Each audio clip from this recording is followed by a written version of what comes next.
Hello everybody, hope you're all doing well today. Just going to be quickly going over the Oliver Patrice Vader, I think that's how you say it, library from Spitfire Audio. This is another one of the £29 libraries. I've been reviewing quite a fair bit of these recently. This one here for me, it's the best value for money.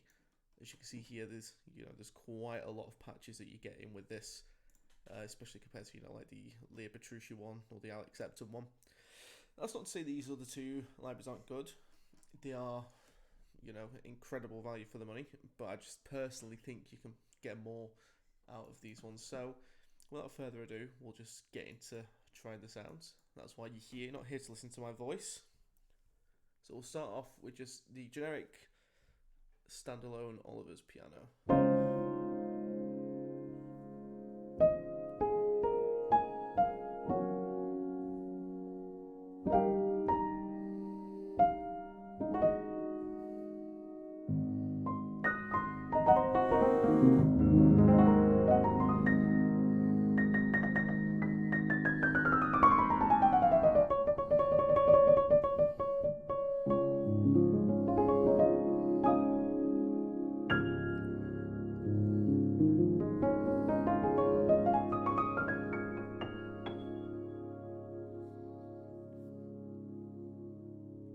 So it's got quite a nice, big, rich sound to it.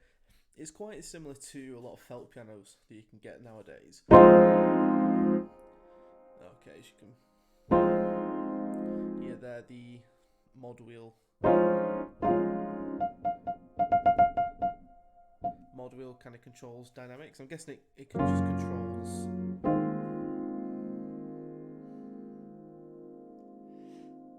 See, that's bizarre because you can control the dynamics as with most pianos through touch sensitivity. So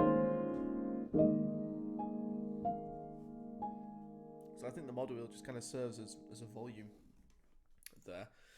Here, you can change the reverb. So the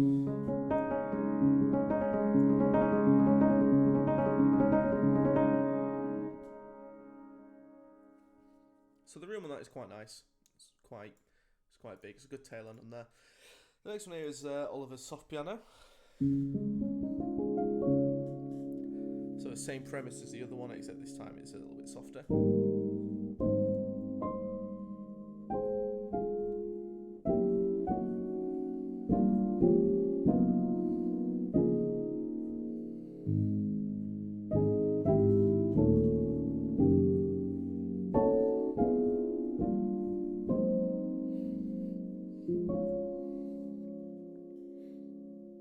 Again, it's got a nice subtlety to it. It's got very nice delicate timbre.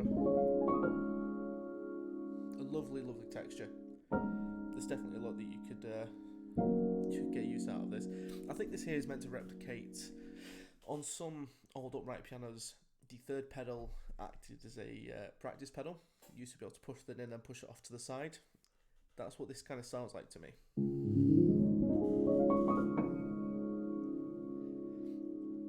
What that would do is it would bring a piece of felt in between the hammers and the keys. So it's essentially similar to what a felt piano does these days. Show the mod wheel again.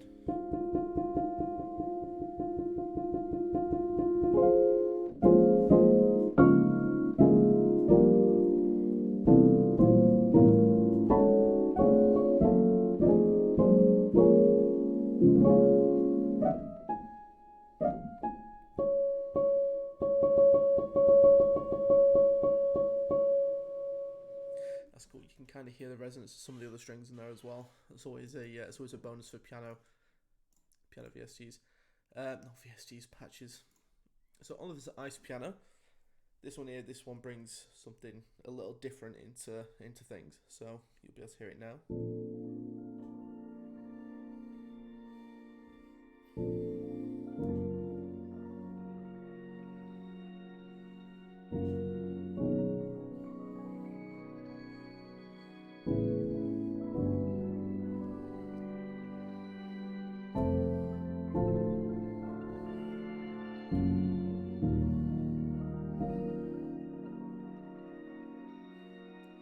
So perhaps it's best to not really play fast chords on that, so you can let the effects kind of do its own thing.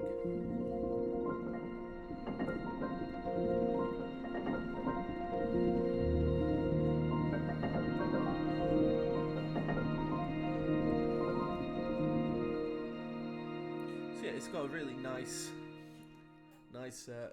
It's got a lovely tail end to it. I really do like the effects going on there. I'm not too sure exactly what you would call it, how you would replicate it again. I've got no idea. I'll have to apologise if I appear a little bit short of breath in today's video. I mentioned in the video earlier today, I'm suffering from hay fever quite a fair bit, so I'm just having to chug along really. Okay, so the Endless Glacier piano.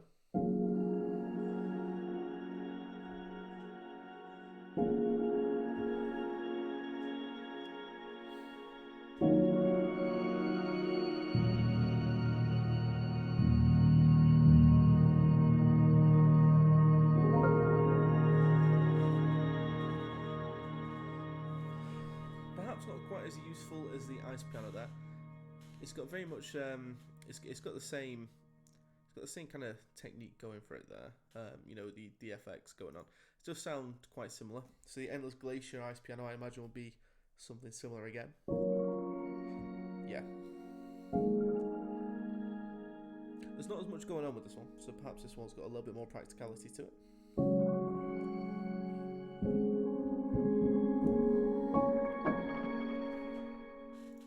Here we have the Gorner Glacier piano. So this one tends to have a lot more presence, I find. It's a lot more, you can probably hear it's a lot more active in the middle.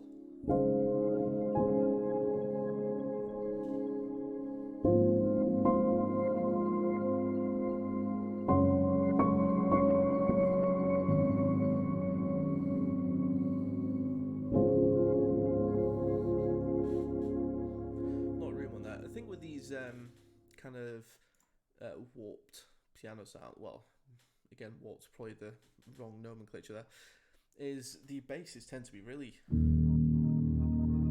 quite pronounced, but really resonant. If you're after that good kind of soft bass sound, then this could definitely be a consideration for you. So here we have the Glacier piano.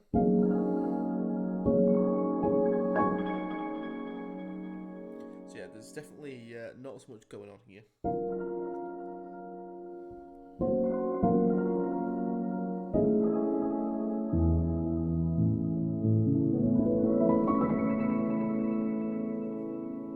But still, it's got that nice character to it. So the piano rolls here is kind of a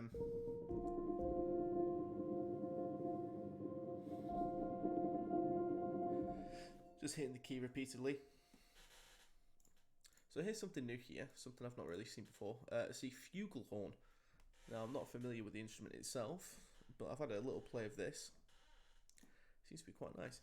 This has been extended across the whole keyboard, with the exception of just a couple of the lower keys. So it's I can't exactly figure out what the range is meant to be, but you get these quite funny.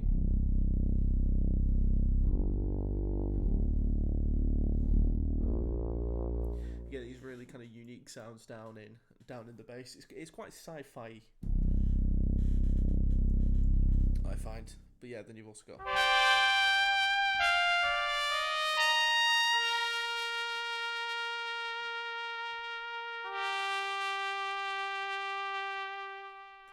I think maybe with the mod wheel down, if you.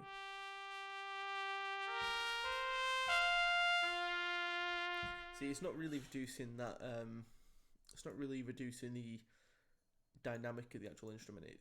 It's just kind of reducing the volume of it, which again, that's fine. It's not bad. It just with brass, it tends to have a certain characteristic at the louder dynamics where it's quite brassy. It's very bright. It's very sharp, and the lower dynamics tends to be quite soft. So you're not really matching that here. But again, I'm not exactly the paragon of brass usage, so this instrument to me it's quite familiar, but it's produced some very good sounds. So it could definitely absolutely be a consideration for you. The muted marcato vibrato, so it's the same concept again except it's muted.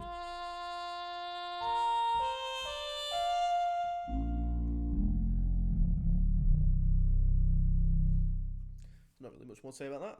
So the fugal horn longs. So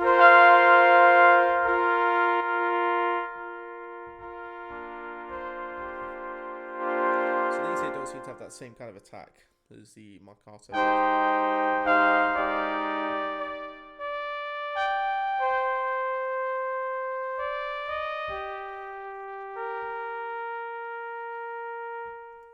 Okay, and then we get the muted wide vibrato FX.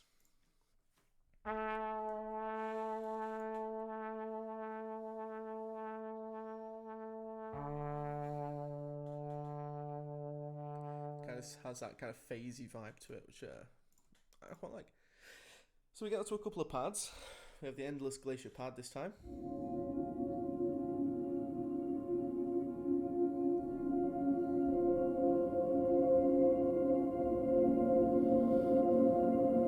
It's got a lovely sound to it. I love that airiness about it as well.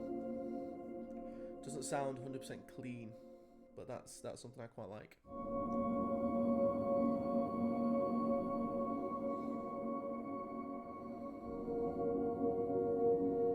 Sounds like it's off in a big, long cavern. Then we have the Glacier. I suppose it's got a little bit more going on, but to me, it sounds very similar to the Endless Glacier. I'm going to double check, make sure. Yeah, so they are different. Oh, can you imagine how embarrassing that would be if I said there's something different going on with this one? Okay, so the ETS here, I believe this stands for electronics, tempo synced. So these ones here, it just registers how fast, not how fast, it's registering what the tempo marking in your DAW is. So with Cubase, it's quite easy. It just recognises it's 74 for me, so this will be playing along at 74 beats per minute.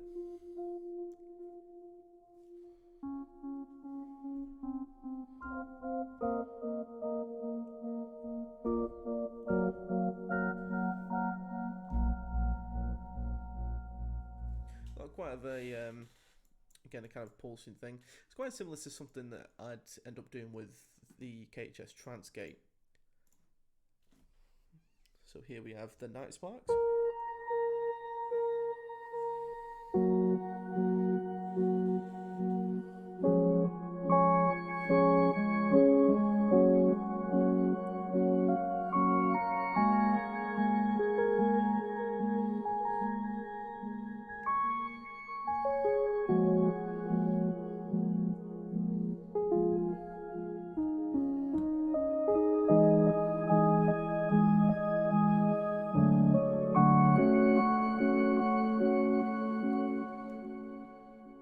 So again, a very useful sound. It's a very nice sound.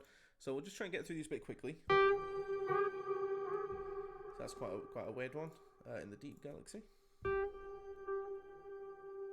Same thing again. I guess the texture of it's just slightly different. So we have stars.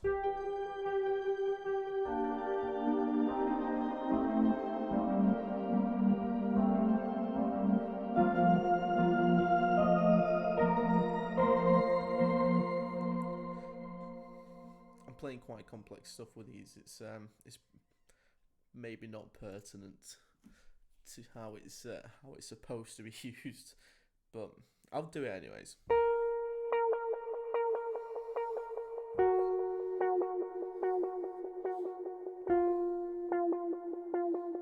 I like the percussive element on that one.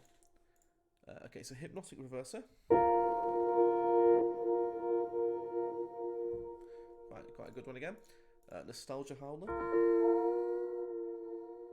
Yes, that one's definitely got some limited uses, but again, somebody could probably make better use of that than me. Quite a nice sounding one again, Melancholia.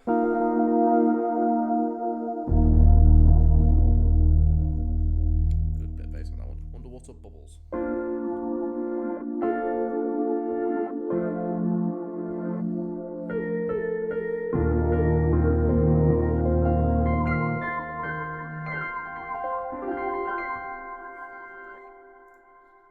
the night loop. And the Traveller.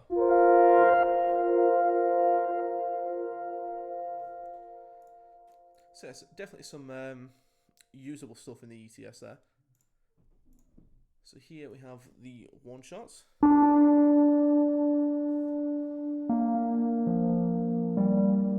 It's got kind of that granular texture to it, which I really like.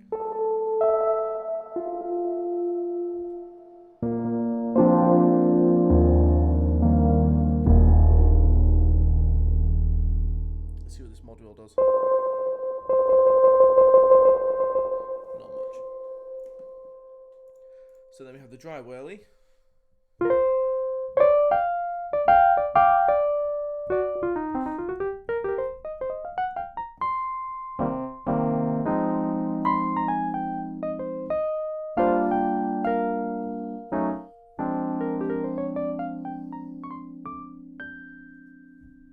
Just what you'd expect. It's just a whirly without the room.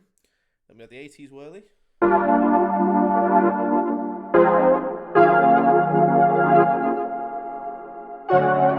quite an in-your-face one for me, that.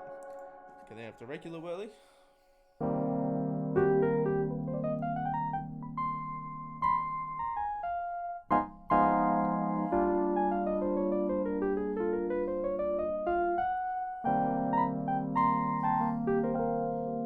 I'm not much of a jazz player, as you can probably tell. I'm sure anybody with any sort of training jazz right now is probably thinking to themselves, what on earth is this guy doing? And I don't blame them. So here we have the Muga whirly. Definitely a lot more textural, this one.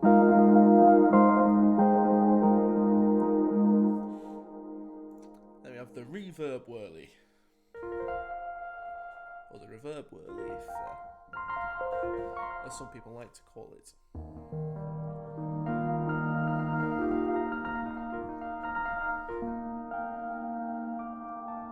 Quite a funny one, that one, isn't it? You know, the difference between reverb and reverb. I kind of swap between the two of them. But again, that's not why you're here. Okay, so more one shots. We have the bells.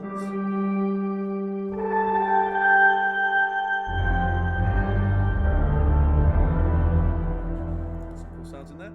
So then we move on to the swells.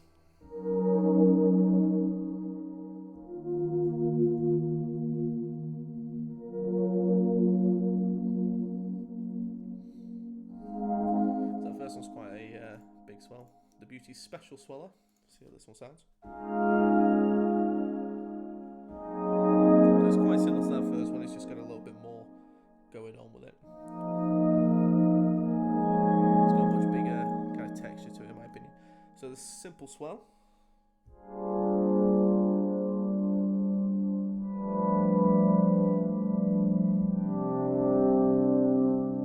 Quite nice again.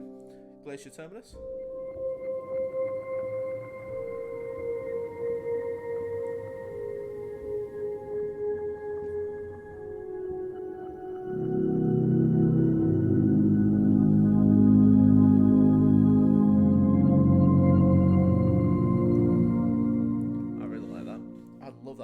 That low end's so gorgeous.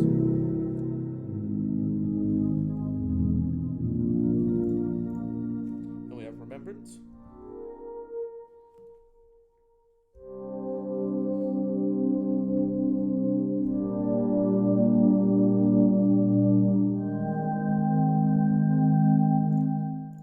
Got quite a full one there. So here we have Falling Stars. Oh, I really like this one. Oh, this one's.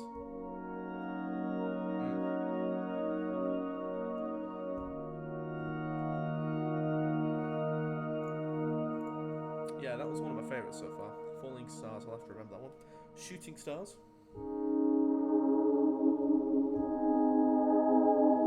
I like that tail end off it, that little bit of the kind of distortion it's got towards the end. Not traditional distorted as in it's just a bit of a distorted sound. No idea how you'd properly phrase that. I'm sure somebody would let me know.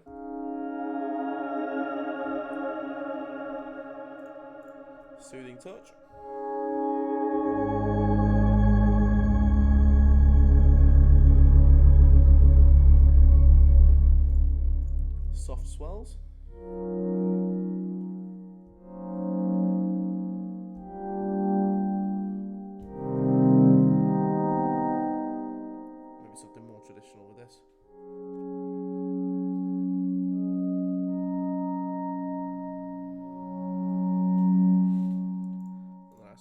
an undercurrent.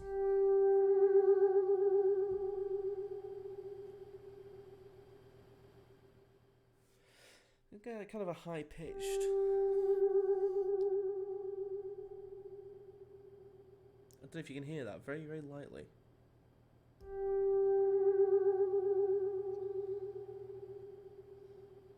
It's almost like a violin harmonic. I quite like that. So we have the percussion hits. Just a random collection of sampled hits. Sounds kind of like pencils and stuff to me. Treated hits. Ooh. It's quite a nice one. Castanets. Let's see where they're hiding. Here we go.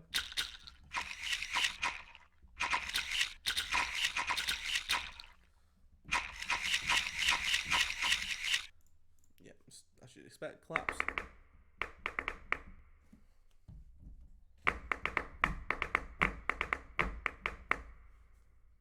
Favela percussion.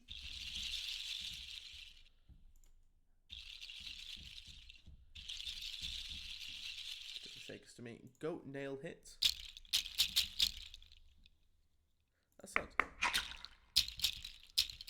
That sounds exactly the same to me. That. So I suppose the percussion hits is kind of all these put together then. It's Kenyan hammer hit. Rain stick. Rim hit. Goat drum loops.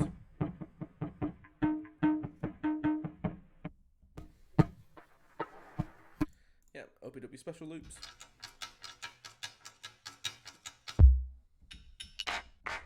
So different random stuff in there again. Rain stick loops. Shaker loops.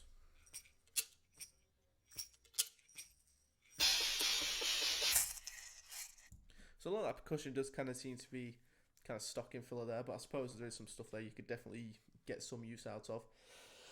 So that brings us to the conclusion. Is this library worth your money? 100% yes. There's a lot of very useful things in here. A lot of the sounds are just of incredible quality. Yeah, just what more is there to say? This will be a valuable addition to anybody's sample library, whether you're working on A-list films or you're just getting started out. And for £29, it's an absolute steal. I'll leave a link to it in the description. If you're a student, Spitfire Audio do a educational program where you get 30% off. So instead of paying £29, you have the pleasure of paying £20 and 30p. It's not just a educational discount on one select thing. You can apply it to as many products as you want. It's definitely a good way to get started if you're a student. But yeah, just going through the different sounds, actually having a chance to hear them all. This is 100% worth your money. Where does it rank in terms of the £29 libraries? Well, I've got one more of them to try out, which is the Alive Lens, which I'll likely be doing tomorrow. That'll be a similar one to the one earlier today, where it's kind of a first impression one. This one I've had a bit of time to get to know, but yeah, it's definitely worth your money. Absolutely. Go there now. Go and buy it right now. And yeah, go and make some incredible music with it. All right, that'll be it for today. Thank you for watching.